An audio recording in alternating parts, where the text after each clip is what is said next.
You and Diddy formed a relationship, I assume through Lauren London and Cassie. Yeah. Boog threw me the alley-oop, you know.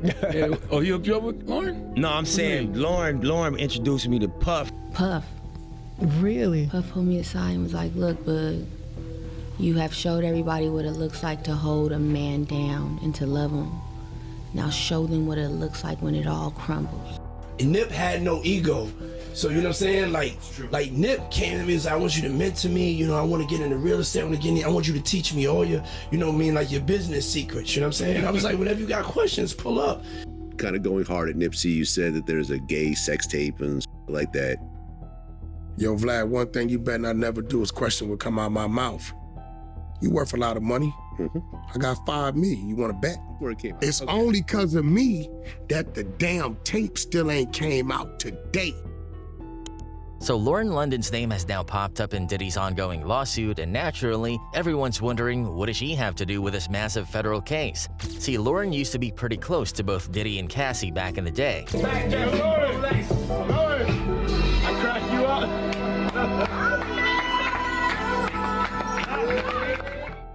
But even after that disturbing hotel hallway footage leaked, where Diddy was caught on camera putting his hands on Cassie, Lauren stayed completely silent. Now some are even saying this could somehow also tie back to the tragic death of Nipsey Hussle. Let's dig a little deeper. Nipsey Hussle and Diddy. Now, just one mention of Lauren London's name during Diddy's high-profile RICO trial has sparked a storm of speculation. It's not the fact that her name came up, it's why. Word is, Lauren was the one who actually introduced Nipsey Hussle to Diddy. That connection eventually led to them building a relationship both personally and professionally. Diddy even came on board as an executive producer for Nipsey's critically acclaimed Victory Lap album. In interviews, Diddy has spoken on how close they got before Nipsey's tragic passing. He claimed Nipsey looked up to him and wanted to be mentored, saying things like, "I want you to teach me about real estate. I want all your business secrets." According to Diddy, he was all in. He told Nipsey to reach out whenever he had questions, and from there, they supposedly started to grow tight. And Nip had no ego. So, you know what I'm saying? Like Nip came to me and said, I want you to mentor me. You know, I want to get into real estate. I want you to teach me all your, you know what I mean, like your business secrets. You know what I'm saying? I was like, whenever you got questions, pull up. But with everything that's come out lately, fans are going back to those moments with fresh eyes, and now they're questioning everything. There's a particular video that's been making the rounds. It's a studio session with Nipsey, Diddy, Cassie, and Lauren all in the room, but something about the vibe seems off. People are pointing out how weird the energy was, especially the moment when Diddy appears to be laughing at Nipsey. I'm gonna clap all night, my nigga. Yeah, I would. Find me out different places. Smoke by the door and stand for traction. Double back. At the time, it might have just seemed like regular studio banter, but now it feels eerie. Then you've got Gene Deal, a former Bad Boy insider, adding fuel to the fire. He recalled how Nipsey told Diddy he wanted his music to have the same energy as Life After Death, Biggie's final album before he was murdered. Gene warned, "You gotta be careful what you say to demons, it might come true." He said, I wanted that same feel as Life After Death. That same feel was that Biggie got murdered. I was saying, you gotta watch what you say to demons, because it just might come true. To Gene, Nipsey didn't need Diddy. He already had a solid team in Vision. He even said, no disrespect, but he got what he asked for. And when you think about it, it starts to sound a little too coincidental. Nipsey once mentioned the album was basically done, he only went to Diddy for feedback. I brought the album to Puff when it was pretty much done. He just got his feedback, played it top to bottom, just wanted to see what he thought. And he was like, it's room on these records to continue to produce. But it was Diddy who pushed him to keep working on it. Some fans are now asking, was that really necessary? Did connecting with Diddy bring more harm than good? What makes all of this even murkier are the rumors that started circulating after Nipsey's death, rumors aimed at damaging his legacy. Wack 100, for instance, made disturbing claims that Nipsey was involved in gay stuff and even said he had a video as proof. Kind of going hard at Nipsey, you said that there's a gay sex tape and like that. Yo, Vlad, one thing you better not never do is question what come out of my mouth. You worth a lot of money. I got $5 million. You want to bet? Wack claimed he turned down offers to sell the tape out of respect, but just the fact that he said it out loud raised eyebrows. But anybody want to challenge me to these tapes? You notice that the first baby mama who's starring in these tapes has never one time said, Whack 100 is lying. I didn't want it to come out. People are wondering if there's more to the story, especially considering all the shady, freaky allegations now tied to Diddy, including those about secret lifestyles and blackmail. Lauren and Diddy. At this point, a lot of fans are saying that Nipsey meeting Diddy might have been one of the worst things to happen to him, and the spotlight is now turning toward Lauren London.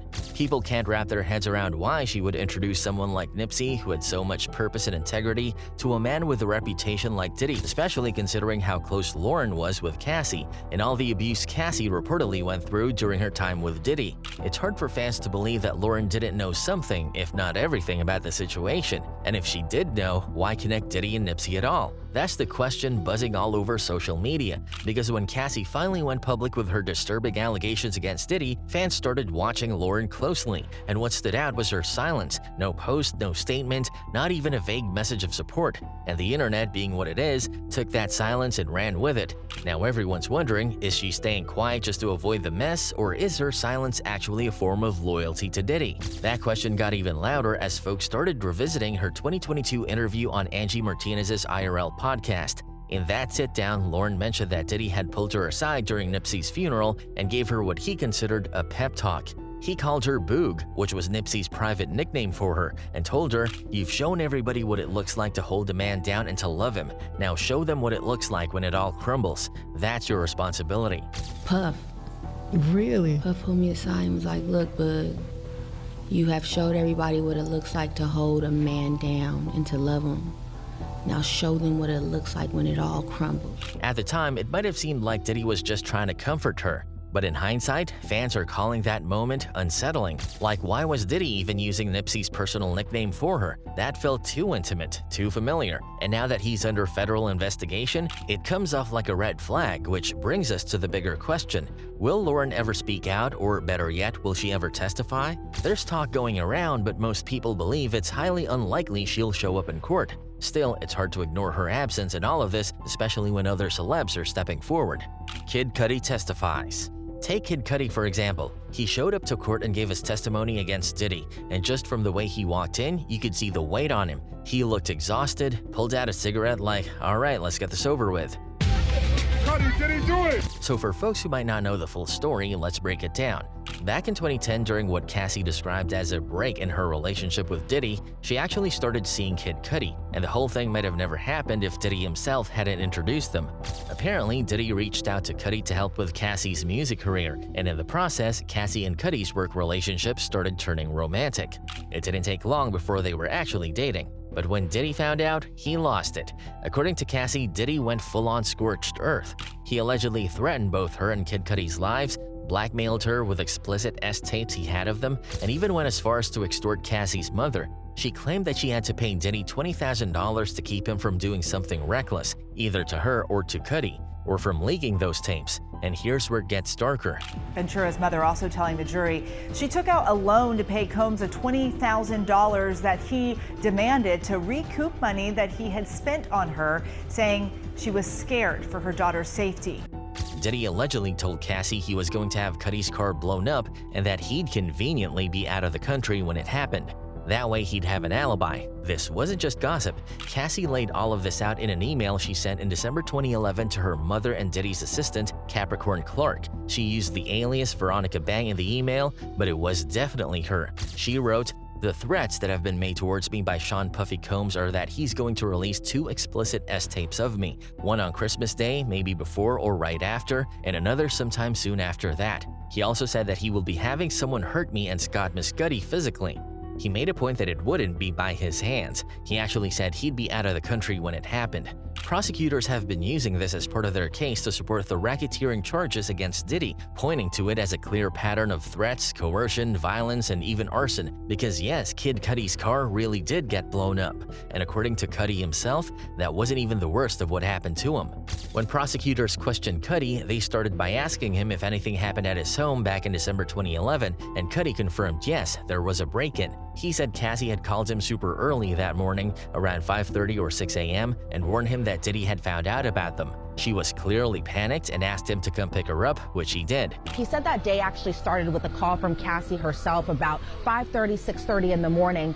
And Cassie relayed to Kid Cudi that Diddy had found out that the two were dating, and she sounded kind of stressed during this phone call. They asked how she was acting, and Cudi said she seemed extremely stressed and scared. He ended up taking her to the Sunset Marquis Hotel because he thought it was off radar and safe, somewhere Diddy wouldn't think to look. But it turns out that wasn't exactly true. Cudi told prosecutors he also spoke with Capricorn Clark that same morning and that she was nearly in tears. She told him that Diddy was in a car outside Cudi's house. When the prosecution asked if Cudi called Diddy, he said yes. And what did Diddy say? "I'm over here waiting for you." Then they asked Cudi what the outside of his house looked like when he got there. He said everything looked normal, but the thing was he had security cameras and later found out they weren't working.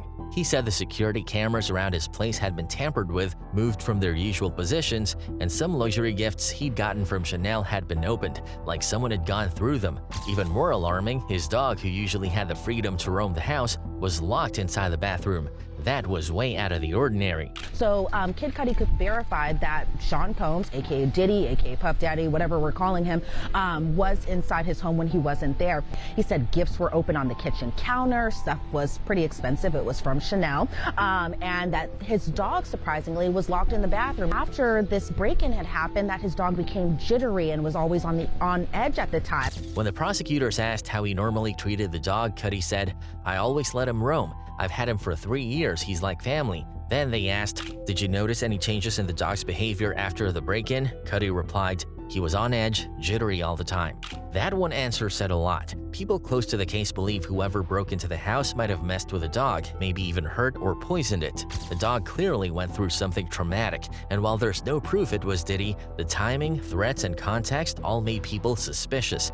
Prosecutors then asked Cudi about seeing Cassie again after that, and he said she seemed completely depressed. He mentioned that they spent time together in Connecticut because she just needed to get away. They then asked if Diddy had tried contacting him during that time. Cudi said yes. Diddy called him multiple times, but he didn't want to speak to him. "He broke into my house, hurt my dog." Eventually, the conversation shifted to Cudi's car, the Porsche that was mysteriously blown up. Cudi testified that he found out about the incident from his dog's sitter, who called to say the car was on fire. When asked how he reacted, Cudi said bluntly, "What the F?" He was then asked if he believed it was accidental or deliberate, and without hesitation, he replied, "Intentional." A few weeks later, January 9th of 2016, a Molotov cocktail was lodged into the driver's side of his car, of his Porsche, mind you, and we saw a lot of exhibit photos from that Molotov cocktail. Photos of the burned car were shown in court, driving home how dangerous things had gotten. If Cudi had been in the car that day, things could have ended very differently, possibly fatally. The jurors saw the actual cut, the hole in his Porsche, and then they saw the damage done from that Molotov cocktail. Then came the story of a tense sit-down at Soho House. Cudi, realizing things were spiraling out of control, reached out to Diddy directly and requested a meeting. It was arranged by Diddy's longtime security guy, D-Rock, along with Cudi's own manager. When Cudi arrived, he said Diddy was standing there like a Marvel supervillain, acting weirdly calm. Diddy told him, "We're homies. You know that's my girl." Cudi was confused, responding, "I thought y'all had broken up." What made the meeting even stranger was that Diddy offered Cudi water twice during their conversation, something Cudi found oddly unsettling given the circumstances. They then asked Cudi what Cassie said at that meeting, and he said, "She told him we fell in love. Things happen." When the topic of the Porsche came up, Cudi asked Diddy straight up, "What about my car?" But Diddy played dumb, saying, "I don't know what you're talking about." Cudi said he didn't buy it for a second and walked away. Kid Cudi had said something along the lines of, "What are we going to do about my car?" And Diddy said to Kid Cudi, "I don't know what you're talking about." Essentially, Kid Cudi believed Diddy was lying about this because, there were some objections thrown here and there, but he kind of snuck in there that he believed that Diddy was a violent person. Years later, Cudi would run into Diddy again at the same Soho house. This time, Diddy surprised him by apologizing. He said, "I'm sorry for all that BS. I didn't expect that," Cudi said, "but I found peace with it." Now here's where it gets even more complicated. Diddy's legal team tried to deflect some of the heat. His lawyer, Brian Steele, pointed out that DNA recovered from the remains of the burned car belonged to a woman. That had people raising eyebrows. Was Diddy trying to cover his tracks by having a woman do the dirty work? It's unclear, but it definitely added more questions than answers. To make things even pettier, Steele tried to take a jab at Cassie during court, suggesting that she played Kid Cudi, but people weren't buying it. The public clapped back, saying Cassie wasn't playing anyone, she was terrified. She distanced herself from Cudi because she feared for both their lives. Then things got even deeper during the testimony. The prosecution asked Kid Cudi directly, "What did Miss Ventura confide in you about the abuse she went through?" And Cudi said Cassie told him that Diddy would hit her and sometimes even kick her. The prosecutors followed up, asking about Cassie's state of mind the day of the break-in. Was she carefree, they asked. Cudi said no, not at all. Then they shifted focus to Capricorn Clark, who was Diddy's assistant at the time. What did Capricorn tell you, they asked, and Cudi revealed something wild. Sean Combs and an affiliate forced her into a car and made her come to my house. Cudi said he was so alarmed by that he immediately called the police. Now the fact that Diddy allegedly forced Capricorn Clark, his own assistant, into a car to go confront Kid Cudi is just another level of twisted. People online haven't forgotten that Suge Knight once mentioned something similar. According to Suge, Diddy beat up Capricorn Clark after finding out she had been helping Cassie and Kid Cudi hide their relationship. Suge even claimed that Interscope had to pay Capricorn off so she wouldn't go public with what she knew. If that's true, it adds even more weight to the idea that Diddy wasn't acting alone. There was a whole machine behind him helping cover up the chaos, using hush money and intimidation to keep people quiet. Now back to the courtroom, prosecutors asked Cudi, "How would you describe Cassie's emotional state that day?" And he said, "She was really shook, just by him finding out about us. He made it clear that the moment Diddy discovered their relationship, Cassie's life became even more difficult and dangerous." Then they asked Cudi why he and Cassie eventually broke up. "Why did the relationship end?" they asked. Cudi said, "The drama. It was getting out of hand. I wanted to give space." Then the prosecutors dug deeper. "What drama?" Cudi said, "The break-in, for my safety, her safety." Then they asked, "Why were you so concerned about safety?" And Cudi said, "Because I knew Sean Combs was violent." Cudi had seen and experienced enough to believe that Diddy was dangerous and capable of taking things too far. People are now giving Kid Cudi his flowers for having the courage to testify. It's not easy standing up to someone as powerful and feared as Diddy. But Cudi sat there on that stand, told his truth, and laid it all out. That takes guts, and the public knows it. So far, the prosecutors are doing what they need to do. Testimonies like Cudi's are helping to build a strong foundation in this case. Bit by bit, they're connecting the dots, showing a pattern of abuse, control, and violence. And while this case is far from over, one thing is clear: a lot of dark truths are finally starting to come to light. We'll just have to keep watching as it all continues to unfold.